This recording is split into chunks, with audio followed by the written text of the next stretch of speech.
Welcome to the Synergy Sessions, Aging Smarter in Silicon Valley. I'm your host, Tom Nelson, and I know firsthand as a family caregiver and part of the sandwich generation how tough it can be to take care of your aging parents while balancing your own life, career, and family. We'll bring you the experts and information necessary to help make your life a little bit easier and you a little bit smarter. Synergy Sessions is brought to you by Synergy Home Care, bringing you personalized in-home care and peace of mind to Silicon Valley families. I really do hope you enjoy the show. Hi, everybody, and welcome to the Synergy Sessions, Aging Smarter in Silicon Valley. I'm really excited today. I have Megan Fletcher and Jessica Hooley here from Coldwell Banker Realty, and they are senior home realtor specialists. And they have a designation, which is an SRES, which is a senior real estate specialist. Designation is for realtors to be able to meet the special needs of maturing Americans while selling, buying, relocating, and or refinancing residential or investment properties. And by earning the SRES designation, realtors are prepared to approach mature clients with the best options and information for them to make life-changing decisions. So thank you so much, Megan and Jessica, for joining Synergy Sessions today. Thank you for having us. So why don't both of you come with just not only all these letters after your names, but your own backgrounds. And I would love for you each to just talk a little bit about how you've come to this place where you're working with seniors primarily or have this special credential to work with seniors. So I'm Megan Fletcher, and I'm also a certified senior advisor, so CSA. My background before getting to real estate is I spent 20 years in the senior living industry, either as a sales director in the communities, or I've been a regional and national sales specialist and national sales director. Wow. And this is for the assisted living type Yes, for communities. assisted living, for assisted living companies. Right. And I'm Jessica Hooley. I have been licensed realtor since 2004, but I've actually been in the industry earlier than that. My mom got her real estate license in 1984. So been around the industry a long time, have gone through personally having to adjust to get my mother into assisted living and having the aging parents. So when I met Megan, it became a passion of mine to focus my real estate career towards seniors and helping them and understanding how we can better serve them. Right. So you've both had a lot of personal experience working with seniors, not only in the move process, but Megan, you in where they were relocating to. So understanding that aspect of it. So now understanding it on the moving and the sales of the home side of things. Mm-hmm. That's a lot of great personal experience. So how does being an SRES realtor influence your work with your senior clients? I mean, how is it different than them showing up to, hiring a realtor who was his general realtor? Differences are we actually have resources for those seniors as they're going through that process of moving and making those decisions. It's a different process going from what you and I would do is going from one home to another home. They're really leaving a home that they've had probably for 60 years. And it's not just packing everything because you're not going to relocate everything if you're moving into a community or downsizing. So we have those resources to help them through that transition. We also have a transitional program just for our senior clients. Okay, what is that? I'll let Jessica elaborate a little more on that. Well, so transitioning into out of your forever home, when I am selling somebody a home, I say we're going to be looking at houses and the house is going to become your home. And you're talking about seniors who've been in their homes for sometimes over 50, 60 years. And so that process can be very scary to them. And the most important part, I think, from having our senior certification designation and from personal and past experiences is having that empathy and being able to listen and understand what their specific needs are and knowing that their process is going to take a lot longer than just buying and selling a home. It's a very, we can meet a client and it can be 2-3 years from now before they'd even consider selling their home, but we're there every step of the way with our service providers, a phone call away if they have a question. We'll even meet the movers, we'll meet the packers. No, it's just, we're very, very hands-on. We'll set up the estate sales. We'll set up with a downsizer coming in. It's also acknowledging the sensitivities of them leaving their home, that they've made all these memories Yeah. and they're probably raised their family in and everything, and being sensitive to that aspect of it. Yeah, that's huge. And so, and also I would imagine with the downsizing you brought up, how do you navigate that? Because I would imagine in probably 100% of the cases, they're going from a bigger home to a smaller home. Much smaller. And I would imagine that they probably in their minds are thinking that it's all coming with them. And how do you work through that? How do they pick the priority items and, and maybe they change their mind, or I'm just wondering, how does that look? You take it step by step by step. So and there's a couple aspects to that. We actually work with a few different downsizers in the area, so we can refer them to one of our downsizing vendors that we work with. The other thing is, with my experience having worked in the communities, really having that honest conversation of, what rooms are you currently using in your home? Are you using your dining room? No. And if you're moving into a community, you're not going to use your dining room because you're going to have the dining room at the community. One key aspect that we've learned through some of the seminars that we've actually sat through getting our designation is you tell them to start small. Start with 5 minutes a day. Don't overwhelm them. Go into one room, pick a room, start with one cabinet, spend 5 minutes. I know 5 minutes doesn't seem like a long time, but they can accomplish a lot in 5 minutes and then they don't get overwhelmed. And that's the key, is you want to keep them from not getting overwhelmed and feeling stuck. And then all of a sudden going, no, no, no, I don't want to do this at all. And you're backpedaling. Keeping a piece of, let's say, the china set. They're not they're not going to need the china set, the community, but maybe they want to keep a couple of the teacups or something that's special. Okay.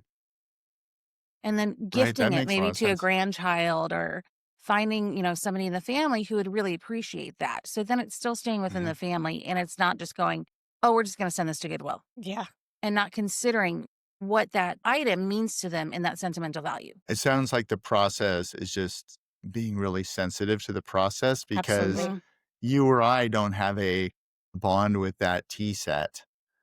We Right. can very easily put it in a But we box and ship it off. become bonded to that tea set. That's the key. I Right. think, when, again, it's like we know how to listen, we know how to feel what they're feeling and become part Yeah. of the family. I've often told my clients, you're going to be with me so many hours that when this is all said and done, you're going to feel like we're going through a divorce because it's like, Yes. I'm here in your life, and Megan and I are hands-on there 24 hours almost. And then once the Yeah. deal is gone, it's like, where did my best friend Jessica and Megan go? And it's also helping them with getting the home ready to be able to show. But again, being sensitive to it, they might love the avocado green cabinets in the kitchen Yeah. that were the style of the 70s and the 80s. That's not going to translate to the buyers of today. So we want to take that into a sensitive nature of going, here are some things that are going to make it better for a showing of the Right. home, so you can get the most out of that house. Yep. Got it. And again, Well, that's I where can we tell pull you. in our professional. That's again where we pull in professionals, our stagers, our painters, our contractors, who all Right. work very well with us and with our seniors as well. Right. Well, what I was going to say is I went through a process after my parents had passed, and going through the process of taking 60 years Yeah. of, everything in every possible nook and cranny. And the whole time, as you were just speaking, I was thinking about my experience, which was the whole time I was thinking, oh my God, mom would totally be killing me if she knew I was like taking this to the Goodwill or changing this or painting over that, or Right. there's one thing about doing what's best for the home sale based on a very, more generic or general look. So you're going to appeal to the most buyers. But when you're trying to think about in perspective of the connection they've had with the things and the space and the colors and all of that. So that's huge. And I didn't even think about that when you are doing it with the actual senior, Yes, it's you even really 10 need to times slow more. down that process, Yes. because it took me a while just to do it without their input, Right. knowing how terrible it would have been. I actually took on the persona of my mom and my dad and going like, oh, we can't throw that We away. can't And my throw that brother and away. sister are saying, just get it out of there, you know? So, We've had clients who've actually handed us the keys and said, here, the house is yours. And then yeah. I personally feel like we take on that responsibility and go, Mhm. oh my goodness, Yes. I found this ring. Yeah. What do we do with this ring? We've got to take Right. it to the adult children. And the adult Yep. children are like, I don't know, donate it. And you're like, And okay. it's also working with Right. not just the senior, but the adult The children. adult children can be very Yes. challenging, And there could be some Yeah. tensions, especially between siblings. Mm-hmm. Right. feeling like, oh, my adult child's telling me what to do. They're Mhm. most likely that individual, the mother or the father, they're most likely, they're going to listen to us as the experts, Mhm. sometimes more than their adult child. So we want to help alleviate that tension. So how do you approach that? What's the communication look like? Because I would imagine, because I deal with that all the time in my home care business, where Mhm. a lot of times they just want to talk past their parent Right. and just to me, or vice versa. And so you want to make sure everybody that's You have to a involve You have to stakeholder everybody. keep is in the everyone process. involved. Everybody has to be involved. They It's- have to have a say. You have to talk to them directly. You have to Mhm. include everyone. And in today's world where Right. technology has taken over our world and AI and all of Mhm. that, I still will call this a belly to belly business. It is very important for Mhm. us to be with them physically in their homes, Right. in whatever environment they are in. We adapt to how how they're used to communicating. Mm. It's Right. not just a quick text or a chat GTP or all of. We Yeah, have yeah. to be very sensitive Yeah. on how we communicate Yeah. with them, and 9 times out of 10 it's person to person in their Yeah. homes. Well, and they're trusting you with a lot, and just the Yes. short Yes. amount of time we've been talking, clearly you care. If you're going Yes. in and you're worrying about what they think, they need to Mhm. feel that. And that's hard to do over the phone or over to Zoom or whatever, especially Right. when you're a senior. You're not used to connecting through technology in a very Mhm. effective way. That's great. And the What? adult children typically, the adult children love the Zoom and so that, Sure. it's almost kind of fun to FaceTime with the Yeah. adult children at the parent's home and they get a kick Oh, out right. of it. So you Mhm. learn Yeah. these tricks and it's fun. Right. It's a challenge and it's fun at the same time. Right. Well, yeah, because the adult children, I would imagine, want it to be efficient, Yes. Yes. and the And done parents want it to yesterday. be done right. Right. They Right. want it Yes. to be done correctly in the way they're at Mhm. their pace. So that's a lot to navigate. That's amazing. What about, other challenges? How about like from a legal or financial perspective, what challenges come up in that respect? From a legal perspective, if a senior has a diagnosis of dementia, Okay. or with my experience Mm-hmm. professionally, if I suspect that there could be a diagnosis, that is a question that we're Mm-hmm. going to ask. Is there an Mm-hmm. official diagnosis on paper of dementia? Mm-hmm. Okay, if it's a yes, who has durable power of attorney? Because then you Right. have to be working with the durable power of attorney. And if there Mhm. isn't one, It's hard to get it set up after they've Yeah. been diagnosed. So then Right. then we have to find out, do they have a trust? What is their will? Mhm. How is all the legal documentation? How do they hold title? Yeah. That's a whole nother realm that, again, when we say we have trusted advisors, we bring in people that can help us navigate what's the best course of action and who is the legal signer, who is not, who has signing powers. Who doesn't have Right. signing powers, because it could be where there's 4 siblings and 2 of them have it and then And 2 2 don't, don't. and one's not supposed to handle anything, and you don't want to get caught in that. Right. Yeah. So is there part of your process then? I would imagine you don't want to get too far deep into it until you have all those boxes Absolutely. checked. You do. Yes, you absolutely. One of the very first things we do is we pull how the home is held, and we pull up a preliminary report that tells us exactly how the home is held. If it's in a trust, if Mhm. it's in their Mhm. single family, if it's in their name, if it's in their children's name. That's Yeah. one of the most important pieces of the puzzle right out the gate. Mhm. Sometimes even before we have the meeting. Are you able to figure that out even if the family has no idea what it is? Yes. Mhm. Through okay. Through title companies, through Okay. Public public records. records, through Yeah. some of our attorneys that we work with. Got it. Because I've bumped into that a little bit where we need to figure out who's in charge of what. And then Mm-hmm. the parents may have set up the trust and the estate plan And and the everything, but children they don't haven't know. really Yeah. shared that information with their kids. So nobody right. really knows. And then if they do have dementia or something like that, even undiagnosed, then it's good that you have the ability to actually go in and investigate that to find Yes, out what it really is. absolutely. That's Yeah. fantastic. Um, what are some of the things that come up that maybe nobody ever thinks about and Everything. that you're bringing to the table as, this perspective from, your senior real estate specialist? I can tell you one of the biggest themes that people don't think about is the capital gains Mm-hmm. and the tax implications that are going to Oh, happen, especially when somebody has lived in the home for over 50 years Yeah. and they've paid $25,000 for a home that's now worth $4 million. So that can be a huge surprise to a lot of families, to the adult children, to the senior. And again, there's, we help them navigate the best possible solutions on how to, I don't want to say alleviate the gain, but to minimize as much of the gain as possible and to point them in the right directions. We're not tax advisors, but we have the right people Yeah. to point them out, and we know enough to get them on the right path. right. We also Is it work with investors, and that's another option that sometimes they haven't thought of or it hasn't been brought up to them. If it's a house where it's difficult to put to the market because maybe we find out during inspection there's black mold or there's a huge foundation issue and it's not really going to be worth the cost of them fixing that. And instead of going to market, let us bring you some cash investors. And that's So on that a basis by Yeah. basis. That doesn't happen very often. Sure. But Right. every now and then it can It- happen. Yeah. So you have tax folks, investors. How about if they don't have a estate plan or a trust? Would there be any advantage of getting something in place before the sale? Yes. Absolutely.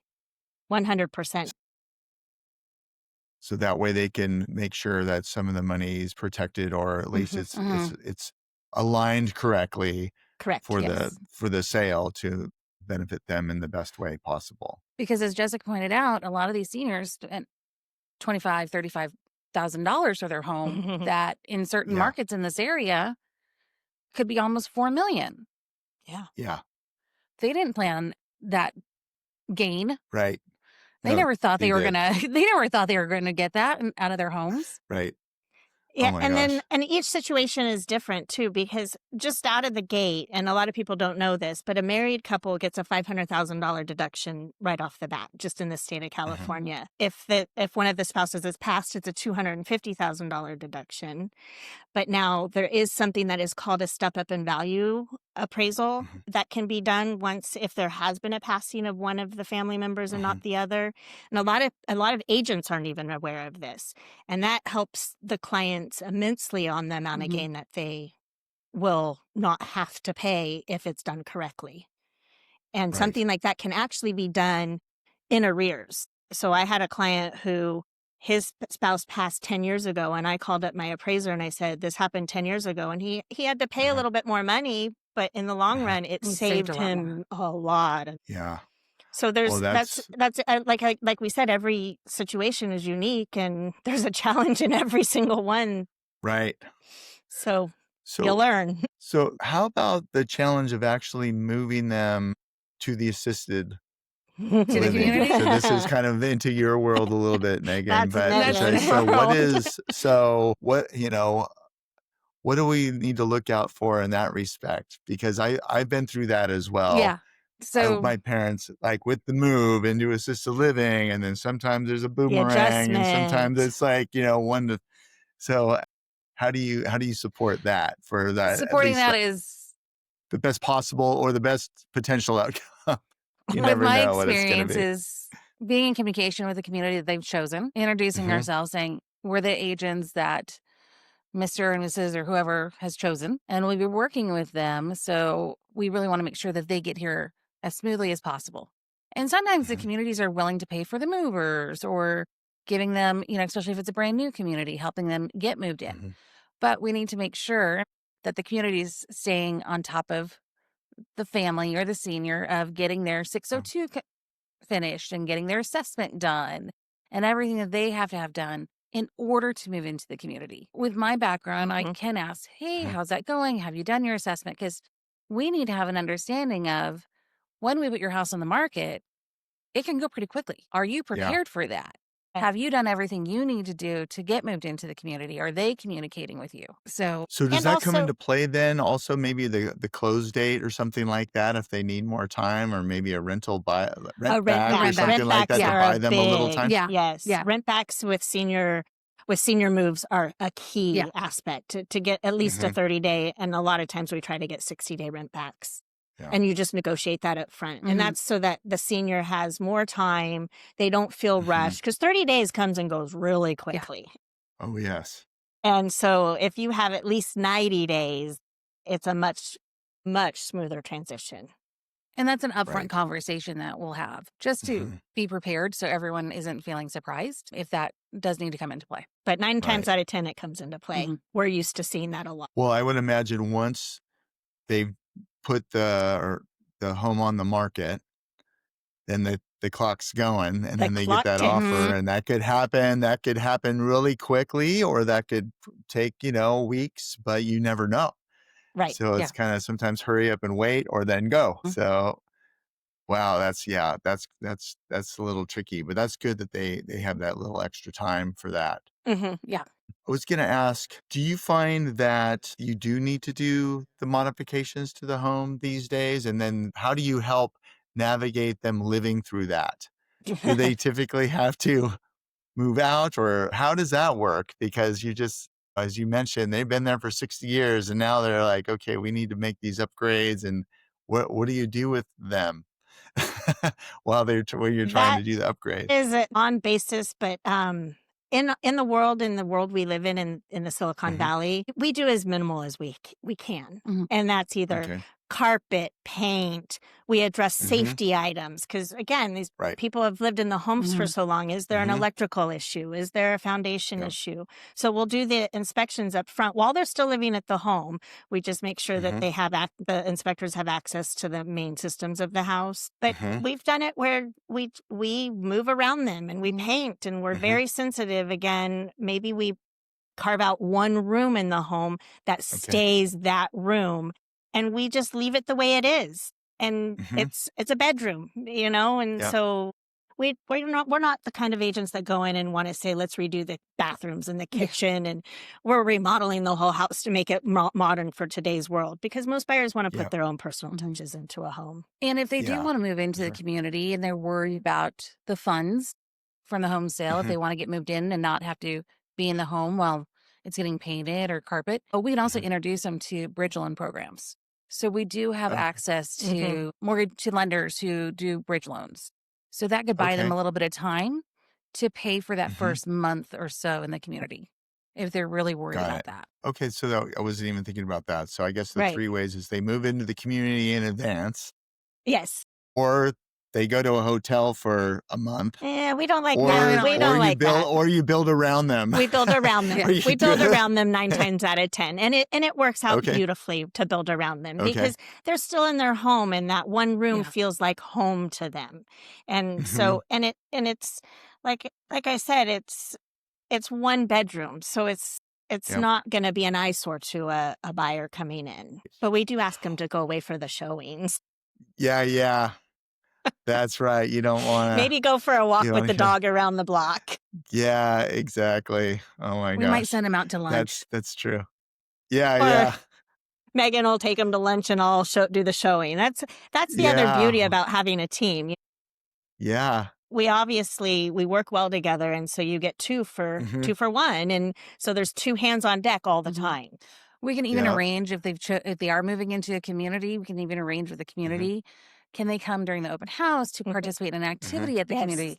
And the communities are always going to say yes, absolutely. Yeah. They're a future because they resident want to here. get them engaged as quick Yeah. as possible. Yeah. So is your primary service area that you provide your realtor services, is it in the Bay Area or just the kind of Silicon Valley or South Bay, or what's your reach? if people wanted to The actually Greater Bay work just Area. with Greater Bay you? The Area. Greater The Bay Greater Bay Area. Area? Yeah, I mean, Okay. I've got a listing right now up in Hayward, so it's Oh, one of wow. those Okay. things where we go where the client Yeah. needs us. Yeah. Okay. Well, that's great to know. And then if somebody's in another part of the country, is the SRES, is that a national program then? If somebody, if they're Yes. not even in California, is that Mhm. Yes. something, It is a somebody they national. can seek out Yes. Yes. locally to them? The Okay. SRES and the CSA program are both national. Right. Okay. And then, so it seems like the theme has been, it takes time, sensitivity, really listening, good communication, involving all the people. What is the best time for somebody to start this process? So if you were to lay out the ideal scenario for the optimum outcome, how soon should somebody start this process for you? And what are the steps in that process? Because I'm going to put all your contact information in here. They're going to contact you, but I don't know if you want them to contact you 5 years before they want to sell the No, house, but 5 probably years That's is not the fine. day great. before. No, 5 Okay. years is actually not a bad idea. We talked to somebody Okay. yesterday who has a 5-year Yeah. plan, and Okay. 5-year plans are great to have, but we can Okay. do it as quick as And 3 months. sometimes that 5 Right. years Is gets shrunk moved up down. Yeah. Yeah, because we are dealing with, Things change. things change. when you're dealing with an aging population, things do change. And they could say Hmm. 5 years, then 5 years turns into 1 year. Yeah. Right. Yeah. That makes a lot of sense. So your advice would be, once you're considering it, Mhm. to Absolutely. be able to reach out to you. So then all the things we've been talking about, do you have all these components in place? The Correct. power of Right. attorney, the trust, the just all of the ducks to get in a row. Yes. So the more time, the better, because the next phase is the actual move, and if there are any Mhm. improvements. And so ideally, probably a year ahead of time, or 6 months. 6 6 months to a months. year is, but I Okay. mean, but like we said, we've worked as quick as 30 days. Yeah. It And just Yep. really depends on each situation is different. and we Right. do offer a consultation. So we'll sit down with that senior or with the adult children or both, either together or separate, to answer their Hmm. questions. And Right. it's not to pitch us. No. It's really to find out what their needs are. And Yeah. hopefully we can help them with those needs. And Yeah. navigate to the right path versus the wrong Right. path and going down a rabbit hole. That makes a lot of sense. What haven't we talked about today that's important to know? Have we hit all the highlights, or is there something that we still that people aren't aware of and they're not thinking about in this process that you would I be think able to help enlighten them? we've really hit on almost everything. I think the biggest one is the sensitivity level. Is we Yep. just have to be sensitive to who we're Yep. dealing with on And- all parts. Yes. Yep. And then also working with adult children, even if they've come into the situation where their parent has passed Mhm. and they're not moving into a community, we can still help them through that process. Mhm. Because there's Yes. also legal paperwork to look at that. Was there a trust? Okay, if there wasn't, is it going to go into Mhm. probate? Mhm. And what does Yeah. that look like? Yeah. And that's a whole nother animal that we've done probate sales and we work well with probate attorneys, and that process can take up to 2 to 3 Yeah. years if it has to go to Okay. probate. That's what we're trying to alleviate by Mhm. meeting, is like when we Yeah. said as soon as possible, because we're trying to alleviate anything that could hinder and also put you into probate. That's the last place you Right. want to be. Right. So when they come to you talking about selling, Mhm. whether or not their parents have passed or not, getting all the legal aspects, and because you're Mhm. right, yeah, you want to make it as smooth and there's no reason for it to go, Right. into probate or any of these other Right. directions if they're thinking about it in advance, and you can inform them and educate on the best Absolutely. way to Mhm. do that. Are there any other partners, vendors, people that you work with that they should consider when we were talking about the downsizers, the contractors? Well, we have lenders, we have attorneys. Mhm. If they're not moving into a community and they're actually selling, right now we're working with a senior who he's selling his parents' rental property and they're doing a 1031 exchange. So we work with exchange companies, and that happens a lot, especially with if the parents are still alive and they want to keep their rental property, but the adult children live in Los Angeles. So they want to sell the rental properties here in the Bay Area and 1031 exchange them into Los Angeles. And so we work with a 1031 exchange company to make sure that because that's a very detailed process. I mean, the timeline starts and it's 120 days. And if you go to 121, you don't get the 1031 exchange. Okay. And that's deferring the taxes. The 1031 exchange is deferring the taxes of the sale of the home here in San Jose and buying another investment property of like kind in another area. Okay, got it. Yeah, So because I hadn't heard of that could be a whole podcast on its own. Sure. Yeah. I'm sure. There's so many deep dives here we could go on. There is a lot of deep dives. Yes. Well, I think, the thing that I've gotten from this, there are a lot of different aspects that coming from that senior, perspective, and having the expertise that you do kind of helps them think about and get prepared to be able to sell the property and then make a smooth transition to wherever they're relocating to, either a smaller home closer to family or assisted living or another senior community or something like that. It's just it's different than typical move, and you're coming well equipped to help them through that. Well, I just want to say thank you so much, both of you, for being on the Synergy Sessions. Synergy is the name of my home care company, but it also means working together for the best outcome. And I think, all of us working in the senior industry, whether it's moving or taking care of people while they're at home, or I've taken care of people from their home and into the assisted living community. So, and I work with all these different folks that you just talked about as well. So it's so much fun to be with people who have a heart for this, because you don't typically get into this unless you've had that experience or that previous profession in the adult living or senior services community and industry. So thank you so much for doing what you do. And we will hopefully have this podcast out very soon. So we'll be sending people your way. Wonderful. We will have Megan and Jessica's information in the show notes, all the different ways that you can be contacted for questions, either 5 years in advance or if you're in a rush. Backpedaling. And hopefully there'll be a lot of people to contact you to get that great information so they're informed and prepared to make that move. Absolutely. And thank you so much. Thank you. It's been a pleasure. Right. Thank you. Okay, bye. Bye now. Thank you for joining us on the Synergy Sessions. We know you have a lot on your plate, so we really appreciate you spending the time with us today. If you found the information in this episode useful, please reach out to the guest or the resources in the show notes. I know they would appreciate it and would love to help. Also, if you have an idea for a future episode, please reach out to us on Instagram or Facebook, or email us and let us know. We'd love to hear from you and provide information that's useful. Lastly, please remember, you don't have to do this alone.